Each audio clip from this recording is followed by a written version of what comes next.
اعوذ باللہ من الشیطان الرجیم بسم اللہ الرحمن الرحیم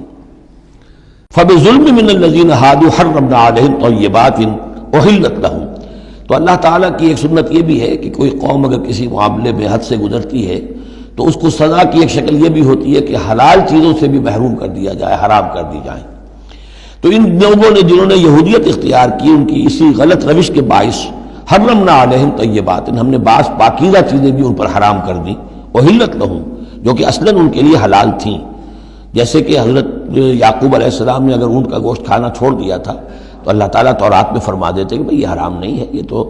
اسرائیل نے، حضرت یعقوب نے خود کر دیا تھا۔ اللہ نے کہا اچھا ٹھیک ہے، ان کی جو ہے یہ سزا رہے، ان پر جو تنگی ہے وہ رہے۔ وَبِصَدِّهِمْ عَنْ سَبِيلِ اللَّهِ كَثِيرًا، اور بسبب ان کے اللہ کے راستے سے رکنے اور روکنے کے، اللہ کے راستے سے رکتے بھی ہیں روکتے بھی ہیں، تو اس کی وجہ سے اللہ تعالیٰ نے ان کو سزا کے طور پر بعض حلال چیزوں سے بھی محروم رکھا۔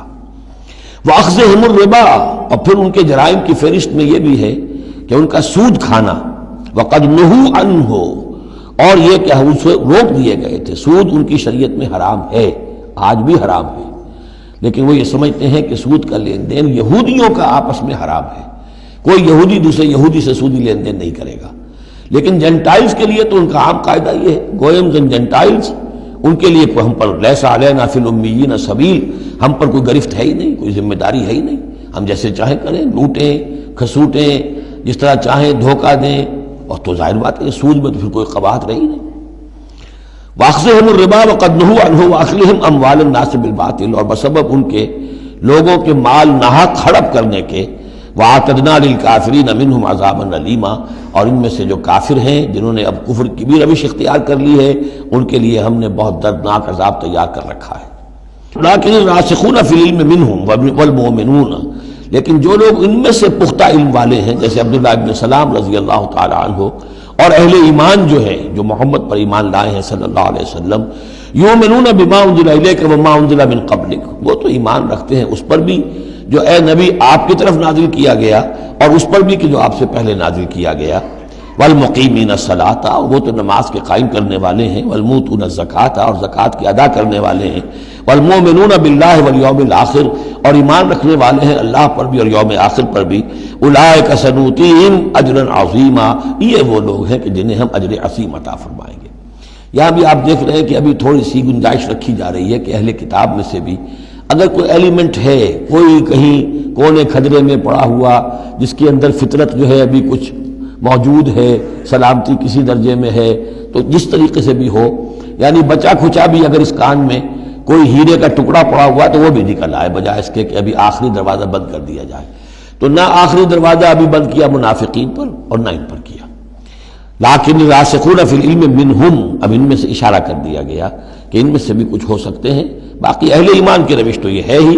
والمؤمنون یؤمنون بما انزل الیک وما انزل من قبلک والمقیمین الصلاۃ والموتون الزکاۃ والمؤمنون باللہ والیوم الآخر اولئک سنؤتیہم اجرا عظیما۔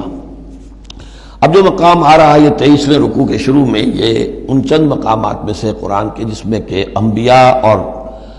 رسولوں کے ناموں کا گلدستہ آیا ہے۔ مثلا یہاں آپ دیکھیں گے پے بپے بہت سے انبیاء اور رسول کا نام لیے گئے، پھر ان میں سے بعض کی جو اضافی اور شانیں ہیں ان کا بیان کیا گیا، اور پھر بڑی اہم آیت فلسفہ قرآن کے اعتبار سے آگے آئے گی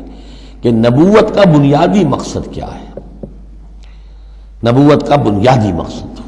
فلسفہ نبوت، اساسی فلسفہ نبوت۔ انا اوحینا الیک کما اوحینا الی نوح، اے نبی ہم نے آپ کی جانب وحی کی ہے جیسے کہ ہم نے نوح کی طرف وحی کی تھی، والنبیین من بعدہ، اور ان کے بعد بہت سے انبیاء پر کی تھی۔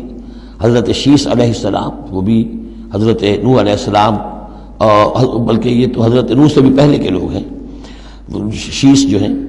اوحینا الی نوح والنبیین من بعدہ واوحینا الی ابراہیم واسماعیل واسحاق ویعقوب والاسباط، اور ہم نے وحی کی ابراہیم کی طرف، اسماعیل کی طرف، اسحاق کی طرف، یعقوب کی طرف اور ان کی اولاد کی طرف، وعیسیٰ وایوب ویونس وہارون وسلیمان، اور عیسیٰ کی جانب اور ایوب کی جانب اور یونس کی جانب اور ہارون کی جانب اور سلیمان کی جانب، وآتینا داود زبورا، اور داود کو تو ہم نے زبور جیسی کتاب عطا فرمائی، ورسلا قد قصصناہم علیک من قبل، ایسے بھی بہت سے رسولوں کو ہم نے بھیجا، یا وہی ہم نے ان کی جانب کی بھیجے ایسے رسول کہ جن کا ہم اس سے پہلے آپ کے سامنے تذکرہ کر چکے ہیں۔ وَرُسُلًا لَمْ نَقْصُصْهُمْ عَلَيْكَ، اور ایسے بھی بہت سے رسول ہیں کہ جن کے حالات ہم نے آپ کے سامنے بیان نہیں کیے۔ پوری دنیا کی تاریخ بیان کرنا تو قرآن مجید کا مقصد نہیں ہے، یہ تو کتاب ہدایت ہے، تاریخ کی کتاب نہیں ہے۔ وَكَلَّمَ اللَّهُ مُوسَىٰ تَكْلِيمًا، اور خاص اب شان جو حضرت موسیٰ علیہ السلام کی امتیازی شان ہے، اور موسیٰ سے تو کلام کیا اللہ نے جیسے کہ کلام کیا جاتا ہے، بس صرف یہ ہے کہ من ورائے حجاب تھا، پردے کے پیچھے سے تھا